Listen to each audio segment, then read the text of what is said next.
Okay, welcome back to side 2 of our mold. So video 4 here. Luckily we've got 2 molds kind of going at the same time, so I can kind of show the end result and kind of what it looked like as I was pulling the part. Some things we didn't mention in the last video, just keep the debris and everything in the one we mixed in, because what you can do is then you can peel out all the old dried up silicone and then be able to reuse that bucket for later. Also, we're using silicone for our mold because we're going to cast a hard urethane. So I like to do opposites there. So if I was doing a silicone part, I would want a urethane mold I'm casting into. That way they help resist each other. The only thing we have to be careful of, silicone does not like to stick to anything except itself. So where the first pour is, we've got to be very meticulous that it doesn't stick to that, and you have to move pretty quickly so it doesn't. So unboxing, that's what we had. We had our follow board, but upside down. This is one of the test pieces. The original, the gray model is right here to our right. So I was able to take that, pull everything out. There's all of our clay, all of our follow board, everything there. Come in with one of our little tools, and you want to start cleaning this back out. I prefer not to remove the part if I can. Sometimes it's inevitable. It's maybe a low cast and it just kind of falls out. But in this case, we're fairly well engaged in that lower part. So come in, scrape out all the clay that's in there. Come in against your model, clean up as best you can with a little tool or something. And then once you've done all of that, again, go back in with the Q-tips and a little bit of that Vaseline. Start using it to start cleaning up your model, clean up the sides. Make sure you're getting clay down into any of the registration kind of little pyramids that we built. This one does not have those, this one will. And then just make sure everything's clean.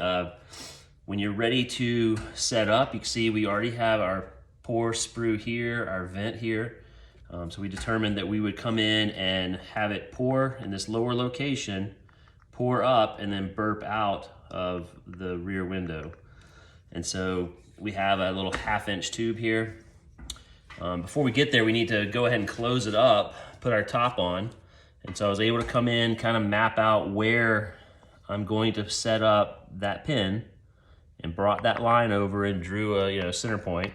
Same on the back, kind of drew a center point. Went to the drill press, Forstner bit, inch, 1.25 inches, somewhere in that range. These are small molds, so the 1 inch to 1 1/8 is about what you want to shoot for. And drill those holes.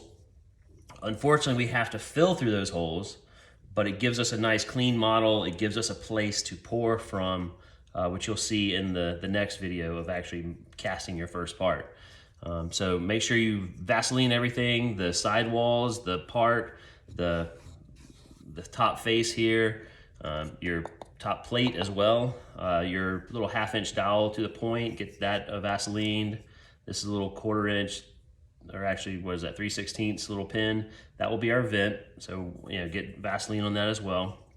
And then go and shoot your mold release on top of that, as your second layer, because you want to be able to make sure that it doesn't stick. It's not gonna stick to the walls, it's gonna stick to itself here where we had our follow board. So the technique I used here, I had my clay, I roll out a small little, probably BB sized piece of clay, maybe a little bit larger. This makes sense when we go to cast. Can you get it stick on there? So maybe a little bit larger. Come on. And so that will go down in the mold over here onto my right, and it will sit right there on the hood of the car. And then I was able to clay it in.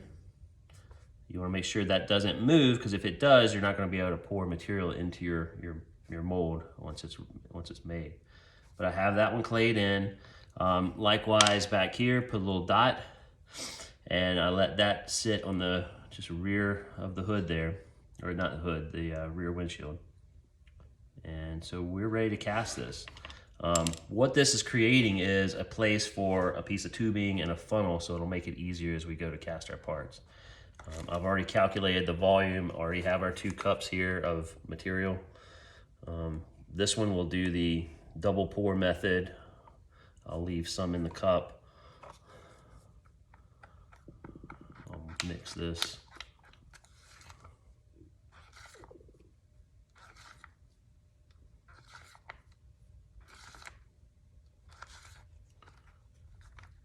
And we'll pour back into the original cup.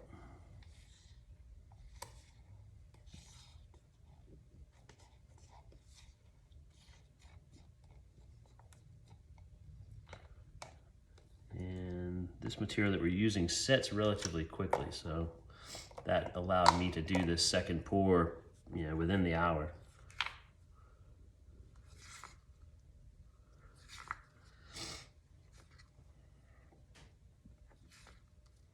So if we pour directly into this mold sitting flat like this, there's a good chance, because the previous one we had it open, this one will probably trap a large air bubble right in the middle. So what we're going to want to do here on this one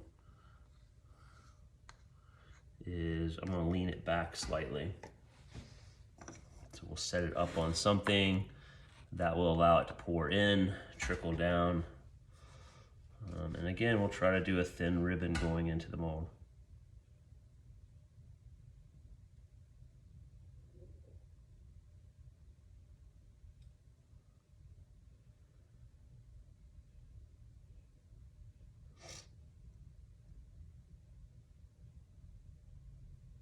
So we go back to that comment of the water line fill. So all the liquid's going to come down to this surface and start filling up.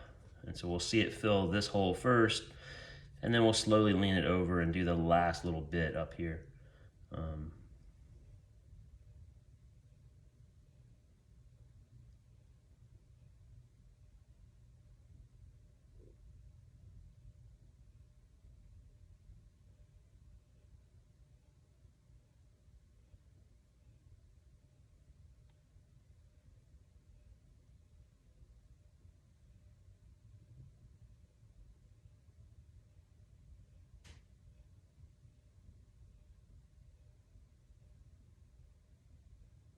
We're starting to fill this first hole. I carefully just kind of let it set back down.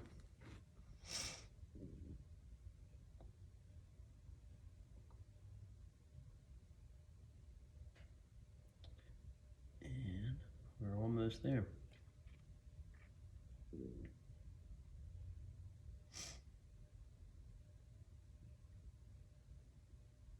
To the dimensions, I calculated the volume. Because we had the 2 holes here, I had to make sure I added more into that volume. So we cast another good 4 ounces into this side as well, even though it was a little bit smaller volume. Make sure you take the Vaseline and Vaseline the top surface as well as inside the holes. And then it will be also important to do basically the entire outside of the box once you get this done. I think that's good for now. You just want it to fill enough that you have a place for that piece of tubing, which we'll see in the next video.